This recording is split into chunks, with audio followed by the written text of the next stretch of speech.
Fatima Manji reporting. Now, he was one of the richest men in the history of the world, but today Saudi Arabia's late King Abdullah was given a simple burial in an unmarked grave, in keeping with local tradition. His successor, King Salman, promised to maintain existing policies in a nation facing a growing threat from the militant Islamic State and conflicts on its borders. The British government's decision to respect the King's passing by lowering flags to half-mast has sparked widespread outrage from those concerned over Saudi human rights abuses. Our international editor, Lindsay Hilsum, reports. Allahu Akbar. They prayed over King Abdullah's body in Riyadh this morning. Allahu Akbar. The 13th of King Ibn Saud's 45 sons, the 5th to be monarch. Aged 90 when he died, he was 14 when oil was discovered in the kingdom. And the vast desert land became one of the wealthiest places on earth. The new king, 79-year-old Salman, speaking on TV today, sounded frail. After him and another half-brother, the crown will finally pass to the next generation. In London, government buildings flew the Union flag at half-mast, to the anger of several MPs and others protesting human rights abuse in the kingdom. The Prime Minister and the Prince of Wales will now fly to Riyadh for further commemorations. Tradition is meant to prove the legitimacy of the House of Saud. Prince Charles has at times seemed less than comfortable taking part in Saudi rituals, but that's part of the job. Saudi Arabia buys more British arms than any other country and is the biggest trade partner in the Middle East. The Queen is also close to the Saudi royal family, although she did once reportedly make a point to King Abdullah by taking to the wheel to drive him round the Balmoral estate. Women in Saudi Arabia are banned from driving. In Davos, King Abdullah's reputation as a cautious reformer was praised. He will be, I think, remembered in the region as a force for stability and someone who is very determined to go down an evolutionary and not a revolutionary path of change. He was a great leader, implemented lots of reforms at home, and in a very discreet way, he was a strong advocate of women. King Abdullah courted foreign leaders, not difficult when you have the world's 5th largest oil reserves. But real social and political change in Saudi is glacial. When jihadis attacked the kingdom in the 90s, the government tried to re-educate them. But the roots of Al-Qaeda and the Islamic State lie in Saudi Arabia's Wahhabi form of Islam, and no Saudi ruler has dared take on the extremist imams. But Raif al-Badawi, a blogger who criticized Saudi clerics, has been sentenced to be flogged 1,000 lashes, provoking protest across the world. Western diplomats have largely bought into the idea that the Saudi monarchy is trying to curb more extremist forces in the kingdom. Yet at the same time, some of these punishments are deliberately used as a strategy, not just to appease religious constituencies, but also to deter dissidents who criticise the monarchy. Today, King Salman received oaths of loyalty. He inherits the throne at a time of turbulence, with conflict in neighbouring Yemen, Iraq and Syria, and hostility with the other regional power, Iran. The late King Abdullah's body was taken outside the city walls to be buried in the desert. Successive Saudi monarchs may resist change, but the region is changing anyway. The danger is that extremist Islam, supported by many inside the kingdom, may yet threaten the stability of the House of Saud. Well, we're joined now by the Saudi filmmaker Safa Al-Ahmed. In the Saudi capital, Riyadh, is the analyst Zaid Belbagi. And from Westminster by the former British ambassador to Saudi Arabia, Sir William Patey. Safa Al-Ahmed first. These appointments that the new King Salman has made today appear to herald a change of generations, a power shift. Is change afoot, or is that wishful thinking? I think change in Saudi Arabia is determined not by the individuals, but there's something structural within the government itself that needs to change. So regardless of the individuals themselves and regardless of the generations, is there a will within the government itself to reform, truly reform in the country? So the individuals, to me, are not as important as is there hierarchy at a high up, like the king, for example. Yeah. That there's a decision that there's going to be change or not. Well, is there a will, for example, perhaps for a royal pardon on the blogger Raif Badawi, whose public flogging created such international outrage? It's possible. I mean, the king can pardon anyone they want. Will that happen or not? I don't know, but it is possible. Well, let's go to Zaid Belbagi now. Do you think that change is possible, that, for example, on the blogger Raif Badawi, that change might be in the air there? Good evening, thanks for having me on. I think the video we just saw was slanted in the way that it didn't represent some of the huge reforms that have happened in the last decade.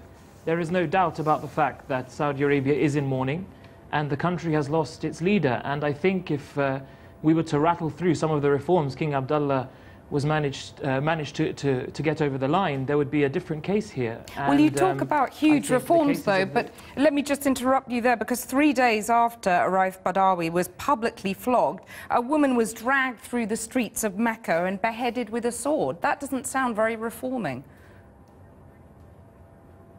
No, but the hundreds of thousands of students who've been sent on the King Abdullah Scholarship Program has been heralded as probably the largest human development program in history. There is no doubt, given Mr. Blair and Lagarde and others' comments today, that King Abdullah did implement reforms cautiously at a pace that Saudi society could deal with. And these have been completely blown over in the video that we've just seen. Safa, reforms, meaningful reforms? Well, I think what he's saying about the scholars... I'm just addressing that to Safa Al-Ahmed here in the studio. Meaningful reforms have been carried out? I think what he's talking about, the scholarships are significant, but I think it would have been meaningful as well to have universities in Saudi Arabia in several decades from when they started sending people out. That would have been significant as well. But you can't, just because there were scholarships and people were sent abroad, which is a good thing, does not take away from what's happening inside the country itself with the examples that you said. So, I mean, it is a problematic thing and we have to deal with that. We can't just say, okay, we sent, we had a huge amount of people sent on scholarships, and that takes away from the fact that we're still beheading and flogging people in streets. Well, Sir William Patey, Prince Charles and David Cameron are paying homage. They're going to go out to Saudi Arabia. The flags are flying at half-mast. Is that kind of kowtowing appropriate to a regime that presided over the kind of brutality we've been talking about? No, it's a sort of respectful behaviour you would do with any country where you had a strategic ally. Saudi Arabia is undoubtedly a strategic ally. It's a big trading partner. It's a defence and security partner. We would pay the same degree of respect to any country whose head of state had just died and with whom we had such a deep and complex relationship. But do you think that the West might try and reset that relationship? I mean, especially given that the jihadi ideology that is such a threat to the West does have its roots in Saudi Wahhabism. Well, I think we would like to see reform in Saudi Arabia. Indeed, there are many people in Saudi Arabia who would like to see reform, and I think King Abdullah was one of those. There's nothing very much black and white in Saudi Arabia other than the thobe and the bish that they wear. There are shades of grey, and I think King Abdullah pushed reform as far as he felt was comfortable. The stability of the kingdom is the most important thing to the Al Saud, and they will not push reforms to the point where they think it would provoke instability. For every Raif Badawi who wants more liberal regime and freer expression, there are people who want to restrict freedoms in the way that Daesh do in Syria and Iraq. Safa Al-Ahmed, stability is the thing. Well, I think you can have stability and freedoms at the same time. They're not contradictory, and it's unfair to ask Saudi society to choose either or. So you have stability and security, but you don't have the rights. Like with Raif Badawi, he didn't do anything drastic in the country. He was simply discussing these things as ideas. So I think that's problematic that we've come to that point where we can't even discuss these ideas and we have people flogged for them. I mean, they have schools to re-educate, which was in the package of jihadis who have come back. Yet, if a liberal, if a guy asks for more liberal reforms in the country, he gets to flog. Zaid Belbagi, how do you address the fact that although Saudi joined the US-led coalition against Islamic State, this jihadi ideology does have its roots in Saudi Wahhabism, doesn't it? I think the latest joining of the coalition against ISIS is one in several joint projects between the West and Saudi Arabia to combat terror. Saudi Arabia was the first to call for building a UN counter-terror center, and it's funded that to oblivion. Saudi Arabia has also implemented a very extensive ideological program within its country, within its prisons, which has been heralded as a success, directed by the prison service. And I think going forward, looking at King Abdullah's legacy in other regards to build cross-cultural understanding is where we can see Saudi Arabia is really serious about countering terror. I think one of the largest legacies of King Abdullah will be the King Abdullah Center for Interreligious and Intercultural Dialogue, which was set up in Vienna 2 years ago. But These will really be the mainstay legacies. Okay, you talk about countering terror, but what about Wahhabism spreading throughout the world and the roots, you know, the link that has to jihadi ideology? What you mentioned vis-a-vis ISIS is very interesting. As you know, there are 1,000 homegrown jihadis from the UK, another 500 from France, Germany, Japan, you name it. And I think that the whole world should really look at keeping tabs on various ideologies that are gaining ground in different circumstances, much as the Saudis have done internally. I think the events of last week in Paris really showed that a special heinous brand of European Islam has come to stab a very open European system in the back. And I think there are concerns within the EU with regards to this kind of ideology. Okay, so William, very briefly, what does the West get out of its relationship with Saudi now?